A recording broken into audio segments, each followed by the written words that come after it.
اسلام آباد میں صدر مملکت ممنون حسین نے خاتون اول کے ہمراہ پاسپورٹ آفس کا دورہ کیا، جہاں صدر اور خاتون اول نے پاسپورٹ کے لیے درخواست جمع کرائی۔ اسلام آباد میں پاسپورٹ آفس آمد کے موقع پر میڈیا کے نمائندوں سے گفتگو کرتے ہوئے صدر مملکت ممنون حسین نے کہا، یہ بات ہر آدمی کہتا ہے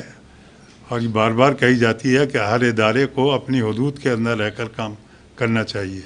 اور ہر ادارہ اگر اپنی حدود میں رہ کے کام کرے گا تو کوئی شکایت پیدا ہونے کا سوال ہی پیدا نہیں ہوتا۔ یہ سب میچور سیاستداں ہیں، ان کو اپنے ملک کا مفاد کس چیز میں ہے وہ کام کرنا چاہیے۔ اور اس وقت ہمارا ملک جو ہے وہ ایک نئے راستے سے پہ گامزن ہے، یہ خاص طور پہ سی پیک کے حوالے سے، تو اس کا خیال کرتے ہوئے کوئی رکاوٹیں نہیں ڈالنی چاہیے۔ ترقی کے کاموں میں اپنا اپنا حصہ ڈالنا چاہیے کہ ہر جماعت اور ہر شخص اپنا حصہ ڈالے کہ پاکستان کی ترقی کی رفتار تیز ہو۔ یہ ایمنیسٹی اسکیم یہ صرف ہمارے یہاں نہیں ہے،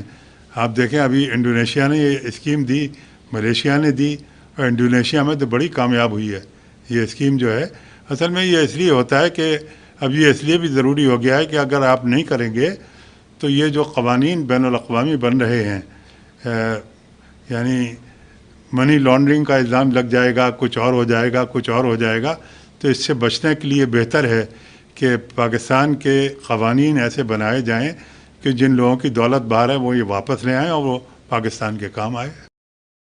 پاکستان میں پہلی مرتبہ حالات حاضرہ کے مختصر مگر جامع پروگرامز، خبروں، تبصروں کے علاوہ دیگر سماجی، تجارتی، ثقافتی، تفریحی، معلوماتی، مذہبی، تعلیمی، صحت اور بچوں کے پروگرامز صرف TNN TV پر۔